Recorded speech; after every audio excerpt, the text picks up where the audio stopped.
Assalamualaikum warahmatullahi wabarakatuh. Perkenalkan, nama saya Gizra Triandini. Saya berasal dari lokal BKI 1D dan saya juga merupakan salah satu anggota dari kelompok 3 metode studi Islam. Pada video ini, saya dan teman-teman akan menjelaskan tentang makalah yang telah kami sediakan, yaitu pendekatan sosiologi dalam studi Islam. Sebelum mendengarkan penjelasan tentang makalah ini, saya akan menjelaskan tentang latar belakang pada pendekatan sosiologi dalam studi Islam. Pada saat ini, di Indonesia, ilmu-ilmu keislaman tengah mengalami krisis yang akut. Krisis ilmu-ilmu keislaman sebenarnya telah menghasilkan semacam irelevansi antara ilmu-ilmu keislaman dengan realitas kontemporer. Ilmu-ilmu keislaman terlihat semarak pada kajian atau pengajian, tetapi hanya sedikit menyumbang bagi pemberdayaan masyarakat. Pada saat ini atau pada saat kita beranjak dewasa, kita dituntut secara aktif untuk dapat memecahkan berbagai masalah pada umat manusia. Dan terdapat beberapa pendekatan yang bisa kita gunakan dalam memahami agama.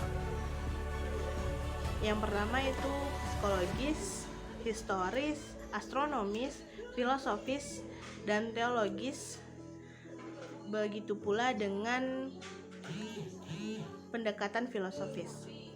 Baiklah, pada penjelasan kali ini kami akan menyampaikan beberapa bagian yang akan kami jelaskan. Yang pertama, apakah itu sosiologis? Dan yang kedua, siapakah tokoh dan bagaimanakah perkembangannya dalam studi Islam? Ketiga, pendekatan kerja ilmiah sosiologis, dan yang terakhir ada pendekatan sosiologis dalam studi Islam. Baiklah, mari kita saksikan apa yang akan kami sampaikan pada video kali ini. Enjoy your video. Assalamualaikum warahmatullahi wabarakatuh. Saya Fitri Rahayu dari kelompok 3. Saya akan membacakan makalah kami, yaitu pengertian sosiologi. Pengertian sosiologi dalam mempelajari agama diperlukan berbagai macam pendekatan agar substansi dari agama itu mudah dipahami. Adapun yang dimaksud dengan pendekatan di sini adalah cara pandangan atau paradigma terdapat dalam suatu bidang ilmu selanjutnya yang digunakan dalam memahami agama. Dalam hubungan ini, Jamaluddin Rahmaj mengatakan bahwa agama dapat diteliti dengan menggunakan berbagai paradigma realitas agama yang diungkapkan mempunyai nilai kebenaran sesuai dengan kerangka paradigmanya. Oleh karena itu, tidak ada persoalan apakah penelitian agama itu, penelitian sosial itu, atau penelitian filosofi. Sosiologi berasal dari bahasa Latin, yaitu socius, yang artinya kawan atau teman. Sedangkan logos berarti ilmu pengetahuan. Ungkapan ini dipublikasikan pertama kali dalam buku yang berjudul Cross the Philosophy Positive, karangan Auguste Comte tahun 1798 sampai 1857. Sebagai sebuah ilmu, sosiologi merupakan pengetahuan kemasyarakatan yang tersusun dari hasil-hasil pemikiran ilmiah dan dapat dikontrol secara kritis oleh orang lain atau umum. Sosiologi adalah ilmu yang mempelajari hidup bersama dalam masyarakat dan pendidikan ikatan-ikatan antara manusia yang menguasai hidupnya. Sosiologi mencoba mengerti sifat manusia hidup bersama, cara terbentuk, tumbuh, serta berubahnya perserikatan hidup itu, serta pula kepercayaan. Keyakinan yang memberi sifat tersendiri kepada cara hidup bersama itu dalam tiap persekutuan hidup manusia. Dari dua definisi tersebut, terlihat bahwa sosiologi adalah suatu ilmu yang menggambarkan tentang keadaan masyarakat lengkap dengan struktur, lapisan, serta berbagai gejala sosial lainnya saling berkaitan. Sebuah contoh peristiwa jatuhnya Daulah Bani Umayyah pada tahun 750 Masehi dan bangkitnya Daulah Bani Abbasiyah telah menarik perhatian banyak sejarawan. sejarawan Islam klasik. Para sejarawan melihat bahwa kejadian itu unik dan menarik karena bukan saja merupakan pergantian di dinasti, tetapi lebih dari itu pergantian struktur sosial dan ideologi. Maka banyak sejarawan yang menilai bahwa kebangkitan Daulah Bani Abbasiyah merupakan suatu revolusi yang dalam arti kata sebenarnya. Richard Free dalam sebuah artikel yang berjudul The Abbasid Conspiracy and Modern Revolutionary Theory dan pada tahun 1957 mengatakan bahwa ciri-ciri yang menyertai kebangkitan Daulah Bani Abbasiyah ketika itu sama dengan ciri-ciri yang menyertai revolusi ini. Berbagai negara di dunia modern sekarang ini. Free menggunakan teori anatomi revolusi yang dikembangkan oleh Grant Britton yang menyatakan bahwa dari 4 buah revolusi yang dapat diamatin, yaitu Inggris, Amerika, Perancis, dan Rusia di dinasti, tetapi lebih dari itu pergantian struktur sosial dan ideologi. Maka banyak sejarawan yang menilai bahwa kebangkitan Daulah Bani Abbasiyah merupakan suatu revolusi yang dalam arti kata sebenarnya. Richard Free dalam sebuah artikel yang berjudul The Abbasid Conspiracy and Modern Revolutionary Theory dan pada tahun 1957 mengatakan bahwa ciri-ciri yang menyertai kebangkitan Daulah Bani Abbasiyah ketika itu sama dengan ciri-ciri yang menyertai revolusi ini. Berbagai negara di dunia modern sekarang ini. Free menggunakan teori anatomi revolusi yang dikembangkan oleh Grant Britton yang menyatakan bahwa dari 4 buah revolusi yang dapat diamatin, yaitu Inggris, Amerika, Perancis, dan Rusia.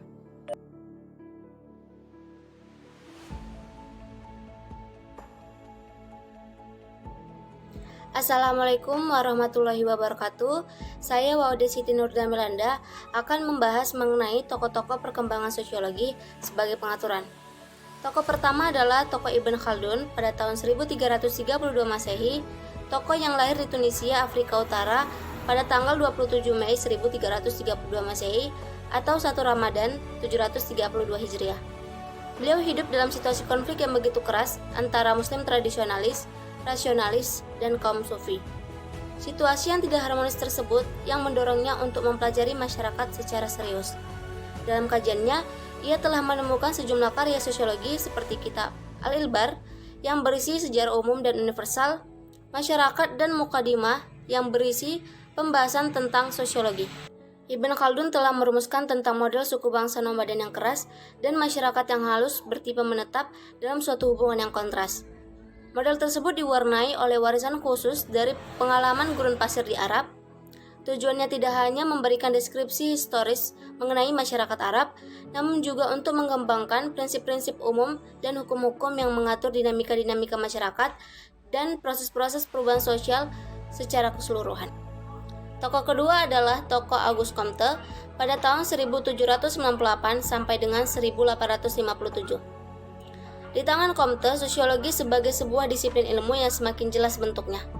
Comte mengembangkan fisika dan pada tahun 1839 disebutkannya sosiologi. Penggunaan istilah fisika sosial jelas menunjukkan bahwa Comte berupaya agar sosiologi meniru model hard sciences. Ilmu baru ini yang menurut pandangannya akhirnya akan menjadi ilmu dominan. Ilmu yang mempelajari social statics atau struktur sosial yang ada dan sosial dinamik atau perubahan sosial. Meskipun keduanya dimaksudkan untuk menemukan hukum-hukum kehidupan sosial. Tokoh ketiga adalah tokoh Karl Marx pada tahun 1818 sampai dengan 1883. Walaupun Marx bukan seorang sosiolog dan tidak pernah menganggap dirinya seorang sosiolog, bahkan karyanya terlalu luas untuk dicakup dalam pengertian sosiolog. Namun ada satu teori sosiolog yang ditemukan dalam karyanya. Marx menawarkan sebuah teori tentang masyarakat kapitalis berdasarkan citranya mengenai sifat dasar manusia. Marx meyakini bahwa pada dasarnya manusia produktif. Artinya, untuk bisa bertahan hidup, manusia perlu bekerja di dalam dengan alam. Dengan bekerja semacam itu, manusia akan menghasilkan makanan, pakaian, peralatan, perumahan, dan kebutuhan lainnya yang memungkinkan manusia untuk hidup. Tokoh keempat adalah Emile Durkheim pada tahun 1858 sampai dengan 1917. Durkheim mengembangkan masalah pokok sosiologi dan kemudian diuji melalui studi empiris. Dalam The Rule of Sociological Method pada tahun 1859 sampai dengan 1982, ia menekankan bahwa tugas sosiologi adalah mempelajari fakta-fakta sosial. Tokoh kelima adalah Max Weber pada tahun 1864 sampai dengan 1920. Weber memandang individu sebagai memiliki makna subjektif. Tokoh keenam adalah tokoh Karl Mannheim pada tahun 1893 sampai dengan 1847. Mannheim sendiri adalah seorang ilmuwan berasal dari Jerman. Bagi Mannheim, sosiologi pengetahuan adalah sebuah teori pengondisian sosial atau eksistensial pengetahuan, yang artinya teori yang mengaitkan antara pengetahuan dan kondisi sosial masyarakat. Assalamualaikum warahmatullahi wabarakatuh. Perkenalkan, nama saya Helmi Lia Putri, saya berasal dari Kampak. Baiklah, saya akan menjelaskan tentang pendekatan dalam kerja ilmiah sosiologi. Pendekatan pertama yaitu pendekatan evolusionalisme. Pendekatan ini mempusatkan telaahnya pada pola perubahan dan perkembangan yang muncul di dalam masyarakat yang berbeda-beda. Yang nomor 2 yaitu pendekatan interaksionalisme. Pendekatan ini mempusatkan perhatiannya ke individu atau kelompok dengan cara interaksi berupa simbol-simbol.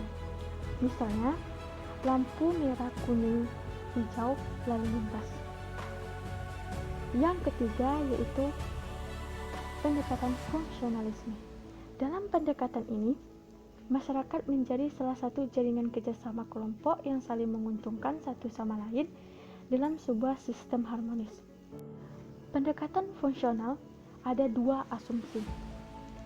Satu, bahwa masyarakat terbentuk atas substruktur yang mana fungsi-fungsi mereka masing-masing saling bergantungan. Asumsi kedua yaitu bahwa masyarakat yang struktur memiliki fungsi sebagai penopang aktivitas-aktivitas lainnya yang tersusun secara sistematis. Yang keempat yaitu konflik. Pendekatan ini sebenarnya merupakan puncak reaksi dari pendekatan fungsional yang di atas. Sekian dari saya. Wabillahi taufiq wal hidayah. Assalamualaikum warahmatullahi wabarakatuh.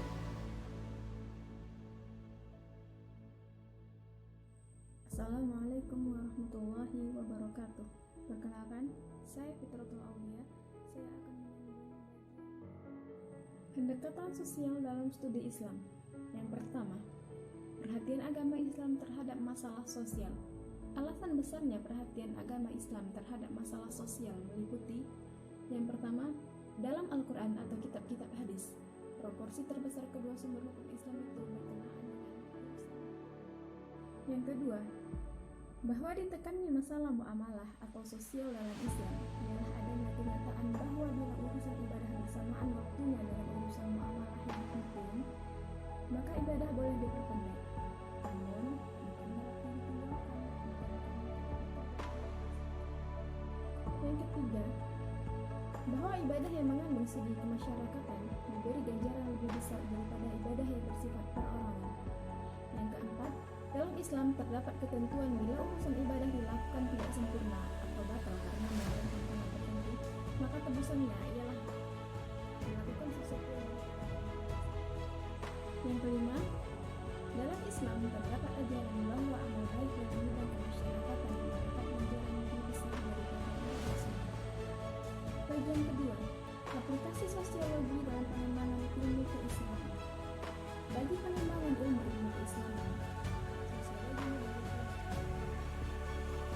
yang pertama, manfaat teoritis epistemologi, bahwa sosiologi pengetahuan dapat membantu para pengkaji ilmu-ilmu keislaman untuk memahami substansi ilmu dan mengembangkan paradigma di dalamnya, sehingga ilmu bisa Yang kedua, manfaat praktis sosiologisnya, bahwa bahwa sosiologi pengetahuan dapat memperkaya metode penelitian ilmu-ilmu keislaman. Assalamualaikum warahmatullahi wabarakatuh. Perkenalkan, nama saya Fikri Fatani. Saya akan melanjutkan materi dari teman saya. Saya akan membacakan kesimpulannya. Kesimpulannya adalah sosiologi adalah suatu ilmu yang menggambarkan tentang keadaan masyarakat lengkap dengan struktur, lapisan serta berbagai gejala sosial lainnya yang saling berkaitan. Dengan ilmu ini, suatu fenomena sosial dapat dianalisis dengan faktor-faktor yang mendorong terjadinya hubungan mobilitas sosial serta keyakinan-keyakinan yang mendasari terjadinya proses tersebut. Orang yang pertama kali menggagaskan sekaligus mempraktikkan sosial sebagai sebuah disiplin ilmu yang mandiri adalah Ibnu Khaldun. Kemudian dilanjutkan oleh Auguste Comte, Karl Marx, Emil Durkheim, Max Weber, dan Karl Menahem. Selanjutnya, pendekatan yang dilakukan dalam pendekatan studi Islam meliputi beberapa teori. Yang pertama, evolusionisme, interaksionalisme, fungsionalisme, dan konflik. Kemudian kaitan antara pendekatan sosial dengan agama adalah yang pertama, agama telah membantu mendorong terciptanya persetujuan mengenai isi dan kewajiban-kewajiban sosial tersebut dengan memberikan nilai-nilai yang berfungsi menyalurkan sikap-sikap para anggota masyarakat dan menetapkan isi kewajiban-kewajiban sosial mereka. Kedua, terdapat alasan-alasan yang kuat untuk mempercayai bahwa agama juga telah memainkan peranan vital dalam memberikan kekuatan memaksa yang mendukung dan memperkuat adat istiadat. Dalam hal ini patut diketahui bahwa sikap mengagumkan dan rasa hormat terutama yang berkaitan dengan adat istiadat atau moral yang berlaku berhubungan erat dan perasaan kagum yang ditimbulkan oleh sakral itu sendiri. Baik, mungkin cukup sekian kesimpulan yang bisa saya sampaikan. Kurang dan lebihnya mohon dimaafkan. Wabillahi taufiq wal hidayah. Wassalamualaikum.